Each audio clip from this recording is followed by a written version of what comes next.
ఈ రోజున Vijayawada hotel association కార్యవర్గ సమావేశం ముఖ్యంగా గ్యాస్ కొరత మీద కమర్షియల్ గ్యాస్ కొరత మీద ఈరోజు మేము సమావేశం అవడం జరిగింది విజయవాడ అసోసియేషన్ ఆఫీస్లో. దీని మీద మేము అంటే ఈ గ్యాస్ కొరతని అధిగమించడానికి రెస్టారెంట్లకి ఇబ్బంది లేకుండా చేయడానికి ఏం చేయాలనే దాని మీద కొన్ని నిర్ణయాలు మేము తీసుకున్నాం. ఆ నిర్ణయాలను మీకు నేను ఇప్పుడు తెలియజేస్తాను. అంటే కొన్ని ప్రభుత్వ పరంగా తీసుకోవాల్సిన నిర్ణయాలు ఉన్నాయి. కొన్ని మేము అసోసియేషన్ సభ్యులుగా మా ఆంధ్రప్రదేశ్ హోటల్ అసోసియేషన్ ద్వారా కొన్ని తీసుకోవాల్సిన నిర్ణయాలు కూడా కొన్ని ఉన్నాయి. మేము ఆంధ్రప్రదేశ్ హోటల్ అసోసియేషన్కి కూడా మేము విజయవాడ అసోసియేషన్ నుంచి మేము కొన్ని ప్రతిపాదనలు మేము ఇస్తున్నాం. వాటిలో ముఖ్యంగా ఏంటంటే మనకి గ్యాస్ వినియోగం ప్రధానంగా కమర్షియల్ గ్యాస్ వినియోగం ఎంతో కొంత తగ్గించుకుంటేనే ఇప్పుడు ఈ కొరతను అనేదాన్ని అధిగమించగలం. ఎందుకంటే సప్లైలో కొరత ఉంది కాబట్టి మనం వినియోగంలో కూడా ఎంతో కొంత మనం తగ్గించి వినియోగించాల్సిన ఆవశ్యకత ఏర్పడింది. అందువల్ల మేము ఆ వినియోగం తగ్గడానికి ఏ రకమైన చర్యలు తీసుకోవాలి అంటే ఫస్ట్ మేము స్విగ్గీ జొమాటో ఆన్లైన్ వ్యాపారాలు ఉన్నాయి. ఈ ఆన్లైన్ వ్యాపారంలో విపరీతమైన డిస్కౌంట్లు ఇచ్చి అంటే ఆ డిస్కౌంట్లు ప్రతి రెస్టారెంట్ నష్టపోయే విధమైన డిస్కౌంట్లు ఇచ్చి కొంత వ్యాపారాన్ని అంటే లేని వ్యాపారాన్ని కూడా వాళ్ళు తీసుకురావడం జరుగుతుంది. మొదటి విడతగా మేము ఆంధ్రప్రదేశ్ హోటల్ అసోసియేషన్కి కానీ మా ఆంధ్రప్రదేశ్లో ఉన్న రెస్టారెంట్ యజమానులందరికీ మా విజయవాడ అసోసియేషన్ ద్వారా చేస్తున్న విజ్ఞప్తి ఏంటంటే ఫస్ట్ విడతగా మొత్తం డిస్కౌంట్ అనేదాన్ని అసలు పూర్తిగా కట్ చేయటం. దానివల్ల ఏంటంటే కొంత ఆర్డర్లు తగ్గిపోతాయి. దాని ద్వారా ఒక 10% వ్యాపారం తగ్గడానికి అవకాశం ఉంది. దాని తగ్గడం వల్ల మన గ్యాస్ వినియోగం కూడా అంతే విధంగా సేవ్ అవుతుంది. మేము తర్వాత రెండో స్టెప్ మా చర్య ఎలా ఉంటుందంటే మేము పూర్తిగా అసలు స్విగ్గీ జొమాటోల్ని ఆపేయటం, ఆన్లైన్ వ్యాపారాన్ని పూర్తిగా బంద్ చేస్తే దానివల్ల ఆల్మోస్ట్ మీకు 25 to 30% వ్యాపారం మాకు అంటే రెస్టారెంట్ వ్యాపారాలు తగ్గుతాయి. దానివల్ల కమర్షియల్ గ్యాస్ వినియోగం తగ్గుతుంది. మూడో విడతగా అంటే ప్రతి 2-3 రోజులకి మేము దీన్ని సమావేశం అయ్యి స్టెప్ బై స్టెప్ చర్యలు తీసుకోవాలని అనుకున్నాము. మూడో విడతగా ఏంటంటే ప్రతి సోమవారం రెస్టారెంట్లన్నీ పూర్తిగా మూసేయండి. కంప్లీట్ రాష్ట్ర వ్యాప్తంగా ప్రతి సోమవారం నాడు రెస్టారెంట్లన్నింటినీ మూసివేయటం. అంటే ఇక అసలు ఏ రకమైన కన్జంప్షన్కి అవకాశం లేకుండా వీక్లీ ఒక హాలిడే ప్రకటిస్తే మనం అంటే కొంత వినియోగాన్ని సేవ్ చేసుకున్నట్టు అవుతుంది. ఒక 15% 20% వినియోగాన్ని మనం సేవ్ చేసుకున్నట్టు అవుతుంది. ఇంకోటి ప్రభుత్వం పరంగా మేము కోరుకుంటుంది ఏంటంటే ప్రభుత్వ పరంగా ఏ రకమైన సప్లైలో కొరత లేకుండా చూడాల్సిన బాధ్యత రాష్ట్ర ప్రభుత్వం మీద ఉంది. కాబట్టి మేము రాష్ట్ర ప్రభుత్వం నుంచి మేము దీన్ని కొంతమంది డిస్ట్రిబ్యూటర్లు దీన్ని ఎక్స్ప్లాయిట్ చేస్తా బ్లాక్ మార్కెట్ చేసే అవకాశం ఉంది. కాబట్టి ఆ బ్లాక్ మార్కెటింగ్కి అవకాశం లేకుండా పూర్తిగా సరైన చర్యలు రాష్ట్ర ప్రభుత్వం తీసుకోవాలని చెప్పి మేము ముఖ్యమంత్రి గారిని అభ్యర్థిస్తున్నాం. అట్లాగే సప్లై కూడా వీలైనంత వరకు ప్రతి ఒక్క రెస్టారెంట్ యజమానికి, అది స్ట్రీట్ ఫుడ్ అవనివ్వండి, రెస్టారెంట్ యజమాని కానివ్వండి, ఎవరైనా సరే కమర్షియల్ గ్యాస్ వాడే ప్రతి వాళ్ళకి వీలైనంత వరకు సప్లై కొరత లేకుండా చూడమని చెప్పి కూడా రాష్ట్ర ప్రభుత్వానికి విజ్ఞప్తి చేస్తున్నాం. ఇంకొకటి మేము అసలు రెస్టారెంట్ రంగం అంటే హాస్పిటాలిటీ రంగం అత్యంత ఎక్కువ రెవెన్యూ ప్రభుత్వానికి, కేంద్ర ప్రభుత్వానికి కానీ రాష్ట్ర ప్రభుత్వానికి కానీ రెవెన్యూ పరంగా ఎక్కువ రెవెన్యూ కంట్రిబ్యూషన్ ఇస్తున్న రంగం హాస్పిటాలిటీ రంగం. మీరు ఒక కృష్ణా జిల్లా తీసుకుంటే హాస్పిటాలిటీ రంగం మీద 60% రెవెన్యూ వస్తుంది మన ఎన్టీఆర్ జిల్లాలో. ఇట్లా మన స్టేట్లో వచ్చే కంట్రిబ్యూషన్లో మా హాస్పిటాలిటీ రంగం నుంచి వచ్చే కంట్రిబ్యూషన్ చాలా ఎక్కువ. అట్లాగే కేంద్ర ప్రభుత్వానికి కూడా అదే రకంగా వస్తుంది. కాబట్టి హాస్పిటాలిటీ రంగాన్ని ప్రాధాన్యత రంగంగానే గుర్తించి దీనికి సప్లై కూడా ఎక్కడా లోపం లేకుండా చూడాల్సిన బాధ్యత రాష్ట్ర ప్రభుత్వం మీద కేంద్ర ప్రభుత్వం మీద కూడా ఉంది. అదొకటే కాకుండా హయ్యెస్ట్ ఎంప్లాయ్మెంట్ ఉన్న రంగం కూడా హాస్పిటాలిటీ రంగమే. ఎంతోమంది కార్మికులు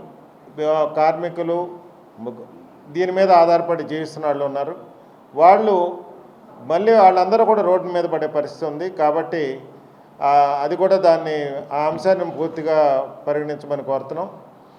ఇప్పుడు ప్రస్తుతం ఉన్న పరిస్థితి ఎట్లా ఉందంటే, కోవిడ్ అప్పుడు ఏ రకమైన సిచ్యువేషన్ మనం ఫేస్ చేశామో మళ్ళీ అలాంటి పరిస్థితులే పునరావృతం అవుతున్నట్టుగా కనపడుతున్నాయి. అలాంటి పరిస్థితుల్లో కోవిడ్ అప్పుడు ప్రభుత్వం ఏ రకంగా కొన్ని చర్యలు తీసుకుందో ఆ రకమైన చర్యల ద్వారా కూడా కొంత మన వినియోగాన్ని తగ్గించే అవకాశం ఉంది. అంటే రాత్రిపూట క్లోజింగ్ సమయాల్ని కుదించి, ఇప్పుడు రాత్రి 12 వరకు సమయాలను ఇస్తున్నారు. ఫుడ్ కోర్టుల్లో, ఈట్ స్ట్రీట్లు ఇట్లాంటి రాత్రి 2 వరకు అమ్ముతున్నారు. అట్లా కాకుండా రాత్రి 10 వరకు సమయాన్ని కుదించి, రెస్టారెంట్ల సమయాన్ని కుదించడం ద్వారా కూడా కొంత వినియోగాన్ని కంట్రోల్ చేయొచ్చు. అది ప్రభుత్వ పరంగా తీసుకోవాల్సిన నిర్ణయం. అది కూడా ఆ విషయం మీద కూడా ముఖ్యమంత్రి గారు తదితర అధికారులందరూ కూడా దృష్టి పెట్టి సమయాన్ని కుదించడం ద్వారా కూడా కొంత వినియోగాన్ని, అది ఎవరికైనా ఒకటే సమయం, అది స్ట్రీట్ ఫుడ్ అవ్వచ్చు, ఒక హోటల్ అవ్వచ్చు, స్టార్ హోటల్ అవ్వచ్చు, ఎవరికైనా కానీ ఒకటే సమయాన్ని క్లోజింగ్ టైమింగ్ అనేది తగ్గించడం ద్వారా కూడా కొంత వినియోగాన్ని తగ్గించే అవకాశం ఉంది. ఆ విషయం మీద కూడా ప్రభుత్వాన్ని ఆలోచించమని విజ్ఞప్తి చేస్తున్నాం.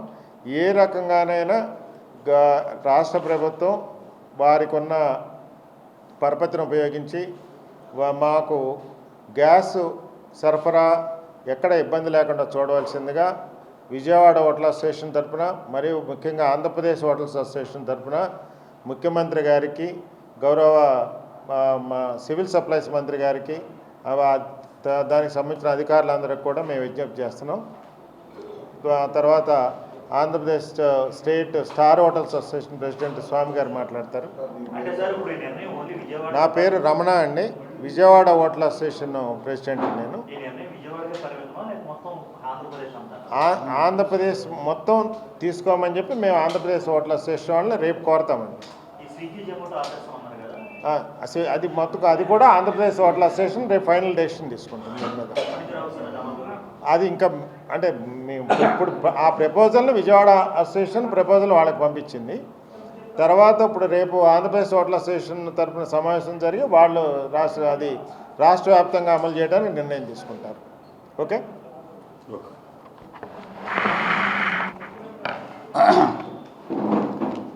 నమస్తే అండి మీడియా మిత్రులకు. నా పేరు ఆర్వి స్వామి, ఏపీ స్టార్ హోటల్స్ ప్రెసిడెంట్. ముఖ్యంగా గత ఈ వారు మొదలైన తర్వాత దేశవ్యాప్తంగా స్లోగా ఇది ఒక ఇంజెక్షన్ టైప్లో వెళ్తూ వచ్చింది ఇప్పుడు దాకా. కాబట్టి తగ్గుతుంది అనే ఉద్దేశం రకరకాల చర్చలు జరుగుతున్నాయి. దీనికి కేంద్ర ప్రభుత్వం ఈ నెల 5వ తారీఖున ఒక జియో ఇష్యూ చేసింది. కమర్షియల్ వాటిని కొద్దిగా తగ్గించి గృహ అవసరాలకి డొమెస్టిక్ పర్పస్లో జాగ్రత్తగా ఉపయోగించండి అని చెప్పి central petroleum minister Harjeet Singh puri గారు ఒక జియో మినిస్ట్రీ ఆఫ్ పెట్రోలియం నుంచి వచ్చింది. దాన్ని దృష్టిలో పెట్టుకుని డీలర్స్ కొంతమంది దీన్ని టైట్ చేయడం మొదలుపెట్టారు. టైట్ ఇన్ ద సెన్స్ ఉన్నా సరే అయిపోతుంది, ఇంకో వారం రోజులు అయిపోతుంది అని చెప్పి అద్భుత కల్పన రకరకాలుగా చేయడం జరిగింది. కానీ అది వాస్తవం కాదు. రాష్ట్ర ప్రభుత్వంలో ఇప్పుడు మన సౌత్ ఏరియాలో నేషనల్ ఎన్డీఏలో ఉన్న గవర్నమెంట్ ఇప్పుడు మన చంద్రబాబు గారు ఉన్నారు కాబట్టి మ్యాక్సిమం దీన్ని ఎంతవరకు మెటీరియల్స్ తీసుకురావాలి, ఎక్కడి నుంచి వస్తే ఎక్కడ దీనికి ఇబ్బంది కలగకూడదు అనే ఉద్దేశంతో ముఖ్యమంత్రి గారు ప్రతిరోజు చర్చిస్తున్నారు. భారత ప్రధాని గారితో, పెట్రోలియం మినిస్టర్ గారితో వీళ్ళు చర్చించి రకరకాల నిర్ణయాలు తీసుకుంటున్నారు. కానీ రీసెంట్గా మొన్న మిగతా రాష్ట్రాల్లో కర్ణాటక కానీ, తమిళనాడు, తెలంగాణ వీటిలో కూడా సప్లై ఆల్మోస్ట్ ఆల్ 30 to 40% పడిపోయింది కమర్షియల్ సిలిండర్స్ కాన్సెప్ట్. కాబట్టి దాని మీద డెసిషన్ తీసుకోవడానికి వాళ్ళు కూడా ఏం చేస్తున్నారంటే, నిన్న బెంగళూరులో కాఫీ టీ వరకే సప్లై చేయబడను అని బోర్డులు కూడా పెట్టారు పెద్ద పెద్ద హోటల్స్లో. అది ఇవాళ బయటకు వెలుగులోకి వచ్చింది. ఇక రాబోయే రోజుల్లో దీన్ని ఫుడ్ మెనూను కూడా తగ్గించాలని చెప్పి కూడా మిగతా అన్ని రాష్ట్రాల్లో అన్ని చోట్ల డిస్కషన్ ఇంతకుముందు ఒక 15-20 మెనూ ఉండేది, దాన్ని లిమిటెడ్ చేసి చేయాలని ఆలోచన జరుగుతుంది. అన్ని చోట్ల కలిసి కూర్చొని రాష్ట్ర ప్రభుత్వాలతో నిర్ణయించడం జరుగుతుంది. నిన్న మేము దీని మీద సివిల్ సప్లైస్ డైరెక్టర్ మేడం గారిని కలిసాము. ఇక్కడ మినిస్టర్ గారిని కూడా కలవడానికి అనుకోకుండా ఇదే దాని పని మీద సివిల్ సప్లైస్ డైరెక్టరేట్గా మినిస్టర్ గారు మనోహర్ గారు హైదరాబాద్లో డీలర్స్ తోటి పెద్ద పెద్ద కంపెనీస్ తోటి హెచ్పిజి, ఎల్పిసి మన వీళ్ళందరితోటి సిఎన్జి వీళ్ళతోటి డిస్కషన్స్లో ఉన్నారు. ఆయన రేపు విజయవాడ రావడం జరుగుతుంది. కాబట్టి గౌరవ ముఖ్యమంత్రి గారికి మేము ఆంధ్రప్రదేశ్ మేము ఒక జాయింట్ యాక్షన్ కమిటీగా ఫామ్ అయ్యాము. ఇప్పుడు AP star hotels, Andhra Pradesh hotels, Vijayawada hotels అందరికీ ఉమ్మడిగా ఓ నిర్ణయం తీసుకొని ఇది కొరత అందరిది. స్టార్ హోటల్స్కి సిఎన్జి కనెక్షన్స్ ఉన్నా కొన్ని హోటల్స్కి లేవు. కాబట్టి దీన్ని సమిష్టిగా నిర్ణయం ప్రస్తుతం ఇప్పుడు గవర్నమెంట్ ఈ వారం నుంచి ఒక 10 సిలిండర్స్ అవసరం అయితే ఒక వెండర్కి అవసరం రెస్టారెంట్ వాళ్ళకి 5 సిలిండర్స్ 6 సిలిండర్స్ సప్లై చేస్తుంది. ఇక రాను గ్రాడ్యువల్గా డౌన్ అవుతుంది అనే ఉద్దేశంతో దీన్ని తీవ్రతరం చేస్తుంది. కాబట్టి కర్ణాటక, తమిళనాడు వాళ్ళు నిన్న బంద్ పాటించారు, బోర్డులు కూడా పెట్టారు, రెస్టారెంట్లో కాఫీ టీలు సప్లై చేస్తామని చెప్పి తెలియజేశారు. కాబట్టి ఇంకొకటి ఇప్పుడే మాకు నేషనల్ టీము సెంట్రల్ మినిస్టర్ కానీ హర్జిత్ సింగ్ పూరి గారిని కలవాలని ఎఫ్హెచ్ఆర్ఏ టీము సౌత్ ఇండియా నుంచి మాకు మొన్నటిదాకా ఎఫ్హెచ్ఆర్ఏ చేసిన శ్యామరాజు గారు అనే టీం అంతా ఢిల్లీలో ఉన్నారు. రేపు అపాయింట్మెంట్ ఇచ్చారు. కలిసి హోటల్ ఇండస్ట్రీని సేవ్ చేయాలంటే ఏంటి, ఏమేమి గైడ్లైన్స్ వెళ్ళాలి, ఎట్లా వెళ్ళాలన్న దాని మీద తీవ్రంగా చర్చ జరుగుతుంది. కాబట్టి రేపు ఈవినింగ్ కల్లా ఒక బుల్లెట్ పాయింట్స్ దీనికి మాకు కూడా ప్రయారిటీ ఇవ్వండి, మాకు కూడా సప్లైలో ఎక్కడ తగ్గించొద్దు, డొమెస్టిక్ ఎట్లా ఇస్తున్నారో మాకు కూడా అదే కాన్సెప్ట్ ఇంప్లిమెంట్ చేయండి అని చెప్పి మేము కూడా రేపు మినిస్టర్ గారిని అడుగుతున్నాం. అలాగే ఇప్పుడు మాకు ఢిల్లీ నుంచి వచ్చిన మెసేజ్, కొన్ని ఫ్లైట్స్లో ఐటీసీ హోటల్స్ వాడు కొంతమంది రన్ చేస్తున్నారు ఫుడ్, వాళ్ళు కూడా రేపటి నుంచి ఫుడ్ ఆపేస్తామని చెప్పేసి ప్యారలల్గా మీరు ఫుడ్ని ఆల్టర్నేటివ్ మెథడ్స్లో చూసుకోండి, ఫ్లైట్లో ప్యాసింజర్కి ఇచ్చే ఫుడ్ కూడా ఆపేయడానికి ఓ నిర్ణయం తీసుకుంది. ఫస్ట్ అది ఇండిగో తీసుకుంది, వాళ్ళు ఆ ఈఓ కాపీ కూడా వచ్చింది ఇప్పుడు ఇందాక మాకు. కాబట్టి రాబోయే క్రమక్రమేణా గ్రాడ్యువల్గా తగ్గడానికి ఆస్కారం ఉంటుంది. కాబట్టి చాలామంది దీని మీద తీసుకోవాలి. ఇంకోటి ఏంటి, రాష్ట్ర ప్రభుత్వానికి ముఖ్యమంత్రి గారికి కూడా రేపు కలెక్టర్స్ మీటింగ్ అయిన తర్వాత ఈలోపు రిప్రజెంటేషన్ ఇవ్వాలని ప్రయత్నం చేస్తున్నాం. ముఖ్యమంత్రి గారి ఆఫీస్కి కూడా మెసేజ్ పెట్టాం. Emergency core committee JAC team ఒకసారి ముఖ్యమంత్రి గారిని కలిసి వాళ్ళ సహాయ సహకారాలు ఉన్నాయి, ఇంకా కంటిన్యూషన్ అవ్వాలంటే మా సహాయ సహకారం కూడా తీసుకొని ఇంప్లిమెంట్ చేయాలని కోరుకుంటూ బ్లాక్ మార్కెట్ని అరికట్టాలి. దీన్ని ఆసరాగా చేసుకుని కొంతమంది వెండర్స్ ఇవాళ విజయవాడలో కూడా 3,000 రూపాయల సిలిండర్స్ మాకు వాళ్ళు కొన్నారు, అవన్నీ కావాలంటే. కాబట్టి ఆ కాన్సెప్ట్కి వెళ్లకుండా ఎన్ఫోర్స్మెంట్ వింగ్ని పెట్టాలి. గవర్నమెంట్ విజిలెన్స్, సివిల్ సప్లైస్ కూడా చేస్తున్నారు. నిన్న ఈ విషయం తెలిసిన తర్వాత ముఖ్యమంత్రి గారు ప్లస్ సివిల్ సప్లైస్ మినిస్టర్ గారు కూడా అన్ని జిల్లాల్లో ఉన్న హోటల్స్ని డొమెస్టిక్ సిలిండర్స్ వాడుతున్నారు. వాళ్ళకి రాయలసీమ జిల్లాలో ఒక చోట జరిగింది, వాళ్ళ పొద్దున 175 సిలిండర్స్ పట్టుకున్నారు. విజయవాడలో కూడా ఇప్పటికి 45 సిలిండర్లు పట్టుకున్నారని సివిల్ సప్లైస్ ఉన్నతాధికారి చెప్పారు. కాబట్టి డొమెస్టిక్ సిలిండర్స్ పట్టుకుంటే జైలు వెళ్ళడానికి ఆస్కారం ఉంటుంది హోటల్స్. దాని విషయంలో ఏ హోటల్ అసోసియేషన్ వాళ్ళకి సహకరించదు.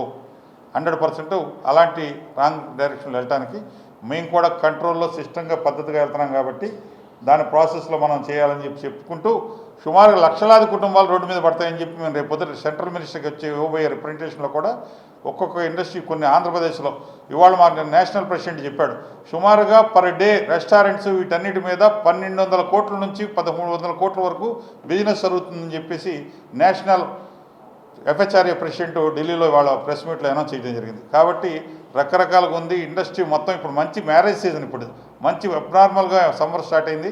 ఇలాంటి టైంలో గవర్నమెంట్ కూడా మాకు సహకరిస్తే మేము కూడా 100% హోటల్ ఇండస్ట్రీ కూడా ఎల్లవేళలా దీనికి సహకరిస్తామని చెప్పి గౌరవ ముఖ్యమంత్రి గారికి మీ ద్వారా కూడా తెలియజేసేసి ఎప్పుడు ఆల్వేస్ మేము మీ అంటే ఉంటామని చెప్పేసి ముఖ్యమంత్రి గారు తీసుకునే నిర్ణయానికి హోటల్ రంగం టోటల్ ఆంధ్రప్రదేశ్లో ఉన్న ప్రతి హోటల్, సౌత్ ఇండియాలో ఉన్న ప్రతి హోటల్స్ దీంట్లో ఇన్వాల్వ్ అవుతాయని చెప్పేసి నేను సౌత్ ఇండియా హోటల్స్లో ఎగ్జిక్యూటివ్ కమిటీ మెంబర్ని కాబట్టి నేను దాని వరకు కూడా చెప్తున్నాను. ఇప్పుడు శ్యామరాజు గారు సౌత్ ఇండియా హోటల్స్ ప్రెసిడెంట్ చెప్పాను, అందరం కలిసి ఉమ్మడిగా కలిసి చేద్దాం, సమిష్టిగా ఉందాం. కాబట్టి మా సహాయ సహకారాలు ఎప్పుడు గవర్నమెంట్కి ఉంటుంది. మేము ఎక్కడ బ్లాక్లో రేట్లు పెంచే కార్యక్రమం కూడా లేదు. చాలామంది రూమర్స్ పుట్టిస్తున్నారు, ఏదో రేట్లు పెంచుతారు, ఇదేదో కృత్రిమ కొరత వస్తుంది కాబట్టి హోటల్స్లో రేట్లు పెంచుతారు, అదన్నీ అభూత కల్పన. అట్లాంటి రేట్లు ఏమి పెంచాం. మేము 100% గవర్నమెంట్కి కట్టుబడి పనిచేస్తాం. మేము గవర్నమెంట్ ఇంతకుముందు కూడా లాస్ట్ ఇదే చంద్రబాబు గారు ఇచ్చిన తర్వాత ఫ్లడ్ అప్పుడు అందరూ సమిష్టిగా పనిచేసాం. అంతకుముందు కూడా కోవిడ్ టైంలో కూడా మేము సమిష్టిగా పనిచేసాం. అదే టైప్లో యుద్ధ ప్రతిపాదన రాష్ట్ర ప్రభుత్వానికి ఆల్వేస్ హోటల్స్ రంగం మేము వెనకుంటుందని చెప్పి మీరు కూడా మాతో సంప్రదించి మేము కూడా మీతో సంప్రదించి సమిష్టిగా కలిసి చేస్తామని చెప్పేసి గౌరవ ముఖ్యమంత్రి గారికి ఆంధ్రప్రదేశ్ ఈ జేఏసీ కమిటీ హోటల్స్ సంఘం నుంచి తెలియజేస్తున్నామండి. నా పేరు ఆర్వి స్వామి, ఆంధ్రప్రదేశ్ సార్ హోటల్స్ ప్రెసిడెంట్.